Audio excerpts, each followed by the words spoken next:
Yo, you know what time it is. It's your boy Trevor David Jones back up at it with The Mandalorian, okay? Season 3, Episode 5, The Pirate. The show is just dope. I mean, let's jump right into it. Like, comment, subscribe, the positives.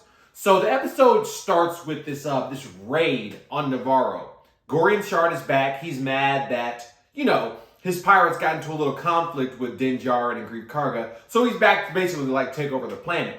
So after having a little exchange, Greef Karga's like, he shot first, referring to one of Gorian Shard's pirates. You gotta love it. It's a classic quote, a classic Star Wars quote. You love those references. So right after this, after he kind of sized Greef Karga up, Gorian Shard just opened fire. He whipped out the guns and started just firing on Navarro. No holds barred. On the citizens. Cold. I was like, man, this dude is really about that action. So the plot quickly kicked off. While this is happening, Greef Karga records a message of himself and gets it by way of basically telegraph to another pilot, the dude in the Y-Wing from Season 2. So now he's roped in. He gets the message from Greef Karga. He's like, obviously I have to do something. First place to go is Coruscant. They got the resources. It's the head of the New Republic. Let's go.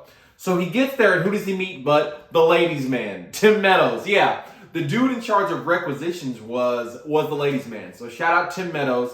Shout out SNL. Shout out Tina Fey. While he's giving his speech, Elia Kane comes in, and she starts hating as usual.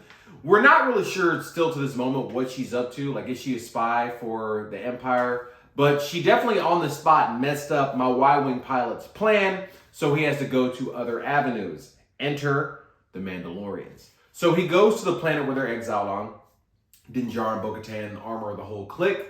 And he shows up. They're like, how did you find us? We're prided on our secrecy. I mean, no one knows we're here. They don't really have any ships. And he tells him, one of my friends that I fought with in the New Republic, in the Rebellion, is with you. I was thinking it was Bo-Katan at first. It was R5. It was R5. So shout out to the writers for just tying that in. Because when Din Djarin was originally going to get his droid, he wanted IG-11. Peli Motto, I believe that's her name, the scrapyard lady, she gave him R5, and ultimately that ended up serving a purpose in this moment. And that's one of the strongest elements of this show, amongst all the elements. Scale, the effects, action, fate. There's a heavy leaning of fate. When something goes one way and it seems like it doesn't work out, it always makes something else work out down the line. So shout out to the writers for that. That's not easy to write. Okay, so Paz Vizsla gives a little speech. Din Djarin gives his speech first, and the Mandalorians are going to rally to the cause. Of course, it's Greef Karga. It's Din Djarin's homeboy. They used to stay on Navarro. Let's go help him out. And at that moment in the episode, when they were like, we're going to help out, I knew it was a wrap. It's over. Gorian Shard can just pack it up. And as we found out later in the episode, it was a wrap. So they draft up the plan, and it was surgical. Bo-Katan's like, you're going to do this. They had the little hollow recordings. It was dope. So, I mean, once they're a paramilitary squad, but even better. So once they get into the fray, it's a wrap. And as we found out, it pretty much was. So they get to Navarro and they execute their plan, start opening fire, and I mean, the Mandalorians are on the case. At one point, one of the other pirates, referring to Din Djarin, he was like, he's above you, he's below you, because Din Djarin's just all over the battlefield. And I thought of that moment of flying on rooftops from Batman Begins. I mean, Din Djarin just has that Batman effect, and I've referred to this multiple times, so the superhero effect, where he's like this lone, solitary OP troop on the battlefield. It's Din Djarin. Jon Favreau understands this. Dave Filoni understands this. The superhero effect. He's, in addition to being highly capable, has this superhero vibe about him. And they showed it once again in this episode. At one point during the siege on the actual town itself, the Mandalorians were pinned down by one of the pirates with a heavy gun. And the armorer shows up to fight. One of the best parts of the episode. She wrecked those dudes. But the crazy thing about the armor is that she's fighting with her armory tools. To this day. Can y'all get her a sword? With a mallet and some pliers. Putting in work. Hilarious, but highly effective. She got rid of them dudes. And at one point, toward the end of the battle, when one of the snug fighters was going into the ground, a Mandalorian was like riding like on the ship. Replay that part and slow it down if you want to. At first I thought it was Din Djarin, but I'm like, no, he's in the N1. There was a Mandalorian like riding the ship with his lasso, his tether, like on its way to the ground. I'm like, yo, y'all are wildin'. They just know how to make these episodes great, little extra elements of entertainment, just crazy. They finally blow up Gorian Shard's Corsair, and the ship destruction scene was just awesome, man. Like I said, the show does scale on a whole nother level. It's just gorgeous, the effects. That scene in and of itself was just dope. So shout out to the creative team on that. And Grief Karga ended up awarding him. He said, you saved our planet, which they did. Y'all can have this, gigantic tract of land like east of the lava fields. So the Mandalorians done came up on a planet. That's pretty dope. I mean, they're without a home world, which they're going to get, but we'll get to that in a second. And I mean, hey, they got like a planet, part of a planet out the deal. That's what you want. Super dope. And speaking of come-ups, the armorer summons Bo-Katan down to her little, to the OG forge on Navarro. And Bo-Katan came up on a prophecy. She's like, yo, I thought the Mythosaur was in Legends. You saw it.